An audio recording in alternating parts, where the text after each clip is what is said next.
Bismillahirrahmanirrahim. Assalamualaikum warahmatullahi wabarakatuh. Selamat datang di mata kuliah Manajemen Lingkungan dan Limbah Industri. Kali ini kita akan membahas tentang sistem manajemen lingkungan yang berdasarkan atas ISO 1001, mana 1001 ini adalah salah satu dari family ISO 14000 seperti itu. Nanti akan kita bahas pada next meeting gitu ya, atau pertemuan selanjutnya.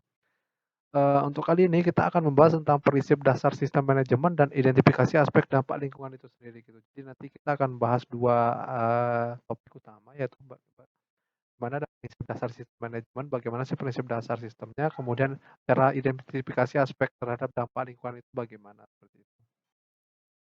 Selanjutnya kalau kita melihat acuan sistem manajemen lingkungan atau SML ini berdasarkan ISO 14001 seperti yang saya jelaskan sebelumnya, di mana ISO 14001 ini memberikan penjelasan tentang sistem manajemen perusahaan yang berfungsi untuk memastikan bahwa proses yang digunakan dan produk yang dihasilkan telah memenuhi komitmen terhadap lingkungan. Jadi ini lebih ke bagaimana sih perusahaan itu memiliki komitmen. Jadi ini adalah salah satu bentuk komitmen terhadap lingkungan untuk terutama peraturan di bidang lingkungan, apakah dia memenuhi apa tidak. Setelah itu nanti akan dilihat pencegahan, pencemaran, dan komitmen terhadap perbaikan berkelanjutan terhadap lingkungan itu seperti apa gitu. Ini lebih ke perusahaan seperti itu ya. Kemudian ada tujuannya itu untuk mengharapkan semua organisasi yang bergerak di bidang industri itu memiliki dapat mengembangkan dan menerapkan kebijakan yang berkomitmen untuk bertanggung jawab pada lingkungan. Jadi intinya dia usaha itu adalah berbasis bagaimana lingkungan itu bisa terjaga, seperti keberlanjutan sumber daya juga gitu selain lingkungan, pencegahan polusi udara, air dan tanah, mitigasi perubahan iklim dan minimalisasi dampak lingkungan. Jadi di sini juga diatur tentang mitigasi atau bagaimana proses penanganan terhadap perubahan iklim yang terjadi seperti itu, dan terakhir minimalisir dampak lingkungan. Bagaimana sih agar meminimalisir dampak terhadap lingkungan tersebut gitu. Seperti gambar yang ada di bawah ini, pengendalian limbah dengan sistem manajemen lingkungan ISO 14001 ini dikeluarkan pada 2015. Di sini terlihat satu industri yang menghasilkan beberapa produk unggulannya yang berbasis terhadap lingkungan, artinya itu adalah berpihak pada lingkungan. Contohnya misalkan di sini pabrik ini menghasilkan es atau fly ash itu dilakukan es ini akan dilakukan proses treatment sehingga nanti akan didapatkan produk baru yang bisa digunakan. Contohnya misalkan kita gunakan fly ash sebagai campuran semen sehingga dapat menghasilkan bangunan yang bagus gitu ya, atau low cost housing seperti itu.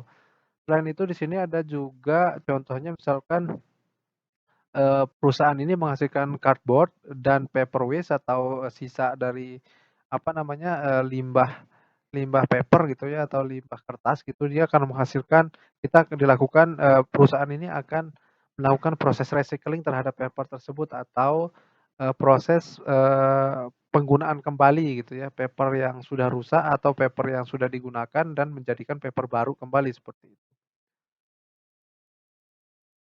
Manfaat ISO itu apa sih sebenarnya gitu. Jadi ISO ini berkomitmen kepada bagaimana sih organisasi atau semua jenis organisasi usaha tersebut menerapkan kebijakan yang berkomitmen untuk bertanggung jawab pada lingkungan tersebut gitu. Jadi intinya kita di sini ISO 14001 ini menghendaki semua perusahaan yang bergerak di bidang apapun itu bertanggung jawab pada lingkungan.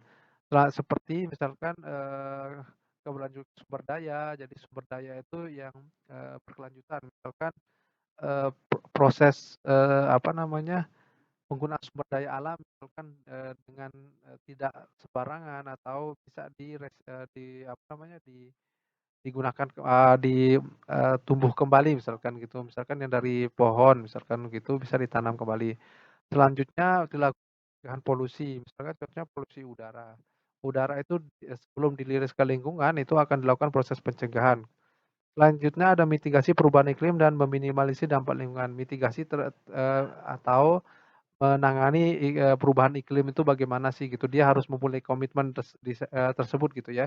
Sehingga 14001 ini dapat, dikeluarkan ISO ini terhadap perusahaan tersebut gitu. Selanjutnya, manfaat ISO ini juga menjembatani pemenuhan peraturan lingkungan dengan lebih terencana dan terstruktur. Jadi ini juga salah satu, metode atau aturan yang bisa digunakan untuk me-manage, peraturan lingkungan atau membentuk sebuah peraturan lingkungan yang lebih terencana dan terstruktur sehingga pengendalian terhadap lingkungan itu bisa dilakukan dengan lebih baik oleh, perusahaan dan pemerintah juga gitu atau stakeholder yang ada gitu. Kemudian selanjutnya ada penggunaan sumber daya alam yang lebih bijaksana menuju terciptanya ekoefisiensi. Jadi ya ini, bertujuan untuk, isu ini memberikan penjelasan atau, cara untuk melakukan, apa namanya, ekoefisiensi atau efisiensi yang berbasis terhadap, lingkungan dan ekonomi misalnya seperti itu. Selanjutnya untuk menjaga citra bisnis industri yang selama ini sering dikaitkan secara negatif dengan pencemaran lingkungan. Jadi, eee, se ISO 14001 ini juga akan memberikan dampak terhadap industri itu sehingga industri yang bermula misalkan memiliki momok yang negatif, misalkan penghasil limbah lah, apalah itu, dengan melakukan manajemen lingkungan berdasarkan ISO 14001 ini, perusahaan akan memiliki citra yang lebih baik dibanding dengan sebelumnya seperti itu. Karena, lebih dapat lingkungan manfaat tersebut ISO gitu, 14001 bagi lingkungan yang dihasilkan sebelumnya tadi adalah bagi industri ya. Nah, ini bagi lingkungan itu tentu saja untuk mengurangi dampak apa namanya, dampak limbah dampak lingkungan yang dihasilkan oleh limbah berbahaya tersebut gitu, terutama bahan-bahan kimia berbahaya. Selain itu untuk mengurangi limbah berbahaya dan dapat mengurangi gangguan sosial yang berasal dari keberadaan industri itu sendiri. Yang terdiri dari misalkan kebisingan. Nah, itu kebisingan juga limbah juga gitu, polusi air, polusi udara, kemacetan juga merupakan, sebuah apa namanya, ancaman bagi lingkungan dan social responsibility. Tentu untuk, social responsibility jadi sosialnya juga, tanggapan sosial itu baik terhadap industri kita. Siapa sih yang harus memiliki sertifikat ISO 14001 ini? Ya tentu saja adalah industri atau semua organisasi yang, memang sesuai dengan kebijakan yang telah ditetapkan dalam persyaratannya. Jadi semua yang memang, memiliki dampak terhadap lingkungan terutama seperti itu. Untuk persyaratan standar yang dapat dimasukkan ke dalam sistem manajemen lingkungan itu yaitu sejauh mana ditentukan oleh beberapa faktor termasuk industri organisasi, kebijakan lingkungannya juga gitu. Jadi, apa namanya, sistem manajemen lingkungan itu, juga dipengaruhi oleh, industri organisasinya. Tentu ya kebijakan organisasi, kemudian kebijakan lingkungannya oleh stakeholder, kemudian produk dan penawaran lainnya. Produk yang dihasilkan seperti apa sih gitu. Nah itu nanti akan memberikan, apa namanya, kriteria atau salah satu aspek yang akan dilihat untuk mengeluarkan sertifikat ISO 14001 itu sebenarnya. Dan terakhir adalah lokasi. Lokasi di pedesaan dan di perkotaan tuh berbeda anunya gitu, berbeda cara treatment dan lain sebagainya. Nah sehingga nanti ISO 14001 ini tuh diaturnya berbeda-beda juga seperti itu. Kalau kita lihat prinsip dasar manajemen lingkungan berdasarkan ISO 14001 ini dibangun berdasarkan 5 kebijakan. Nah, untuk prinsip dasar yang pertama untuk, manajemen lingkungan berdasarkan ISO 14001 itu dilihat dari kebijakan lingkungan sebuah organisasi tersebut gitu. Intinya bagaimana organisasi itu terlebih dahulu menetapkan kebijakan lingkungannya bagaimana gitu. Kemudian saat membuat kebijakan lingkungan harus memperhatikan beberapa hal gitu ya, untuk melihat kebijakan lingkungan. Jadi perusahaan itu harus melihat, beberapa aspek ini ada 6. Yang pertama, sebagaimana kepatuhan kebijakan dengan kegiatan, produk dan lainnya. Jadi nanti akan dilihat bagaimana kebijakan itu berdasarkan kegiatan, produk yang dihasilkan dan layanan yang dilakukan oleh sebuah industri tersebut gitu atau sebuah organisasi tersebut gitu. Misalnya kegiatannya menambang batu bara, nah itu nanti hasilnya bagaimana, kebijakan lingkungannya berbeda dengan misalkan menambang nikel, itu berbeda juga misalkan, atau membuat sebuah produk, dari, eee, bahan kimia gitu, nah itu berbeda juga. Selanjutnya ada komitmen untuk perbaikan dan pencegahan polusi yang rendah, terlihat di sini untuk kebijakan lingkungan itu dia harus melihat, bagaimana sih komitmen kita atau kekuatan kita untuk melakukan sebuah pencegahan polusi yang berkelanjutan tersebut gitu. Selanjutnya, kebutuhan dengan undang-undang lingkungan dan peraturan hukumnya bagaimana. Jadi kita akan lihat juga, untuk menghasilkan kebijakan lingkungan, tentu kita akan melihat undang-undang lingkungan hidupnya seperti apa, peraturan menterinya, lingkungan hidupnya bagaimana, sehingga kita akan bisa mengambil kebijakan kita gitu terhadap manajemen lingkungan berdasarkan ISO 14001 gitu. Selanjutnya, untuk tanggung jawab mereka dalam menentukan dan meninjau tujuan dan target lingkungan. Nah, ini kita juga harus dilihat, bagaimana sih tanggung jawab dan, cara atau komitmen mereka untuk meninjau tujuan dan target lingkungan. Jadi kan setelah dibuat sebuah, kebijakan lingkungan itu harus ditinjau atau harus dicek gitu, apakah bisa terlaksana apa tidak gitu. Selanjutnya, tentu dalam kebijakan lingkungan itu kita harus memastikan keterlibatan karyawan di sana gitu. Jadi karyawan kita itu harus terlibat, penuh gitu. Yang keempat itu yang keenam, untuk melakukan kebijakan lingkungan harus tersedia, untuk umum, untuk demonstrasi sesuai hati. Jadi nanti kebijakan lingkungan yang kita lakukan ini siap untuk didemonstrasikan atau dibuka secara publik seperti itu. Pada prinsip kedua itu ada perencanaan di sini. Untuk perencanaannya, eee, setelah kebijakan ya berarti perencanaan ini lembaga dan organisasi yang memiliki sistem harus membuat studi terencana tentang efek yang mereka berikan terhadap lingkungan. Jadi mereka harus merencanakan dari hasil kajian, maka dia harus merencanakan bagaimana, sebuah organisasi itu harus membuat rencananya gitu. Nah itu biasa tertulis begitu sehingga mereka dapat memanajemen lingkungan, atau meminimalisir limbah yang akan dibuang ke lingkungan seperti itu. Sedangkan dampak lingkungan dapat dikelompokkan berdasarkan beberapa hal, yaitu pertama emisi ke udara, emisi yang dibuang ke udara, kemudian dibuang ke dalam air juga atau pencemaran ke dalam air dan limbah ke tanah gitu.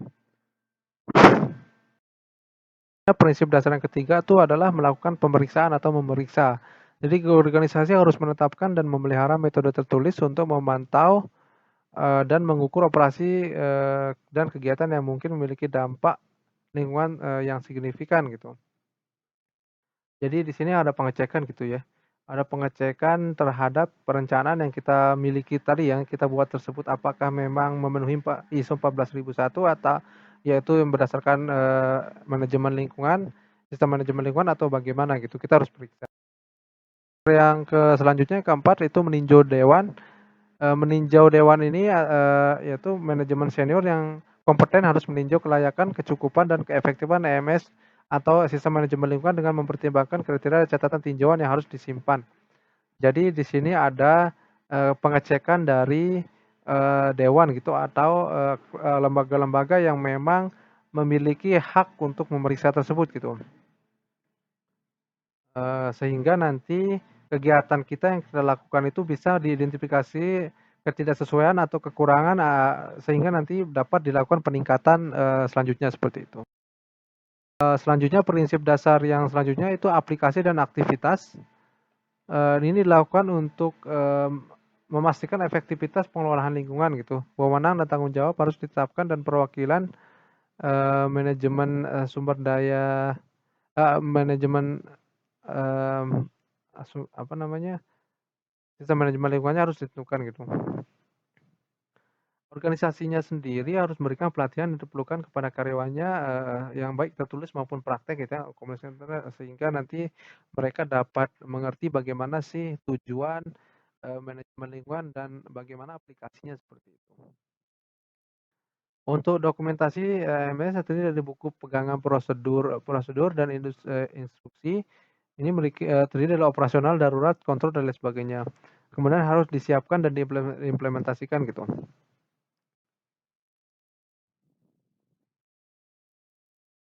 Ya, untuk apa namanya, organisasi itu juga diwajibkan untuk, melihat, unit-unit mana sih yang memiliki, apa namanya, yang memiliki kemungkinan terjadinya pencemaran udara itu yang sangat signifikan gitu. Dan, instruksinya harus dibuat untuk mengontrol parameter yang dapat menghasilkan dampak lingkungan. Jadi ya, kalau misalkan ada bagian pabrik gitu yang akan menghasilkan, rilis, apa namanya, rilis sangat mengerikan gitu, nah itu akan didampak. Selain itu organisasi juga harus mengidentifikasi potensi keadaan darurat, kecelakaan, mirip 3 ya, jadi atau sistem instrumented system. Jadi kita harus melihat bagian mana sih yang memang sepertinya kurang, nah itu harus jaga-jaga gitu sehingga tidak terjadi kecelakaan. Baik, ini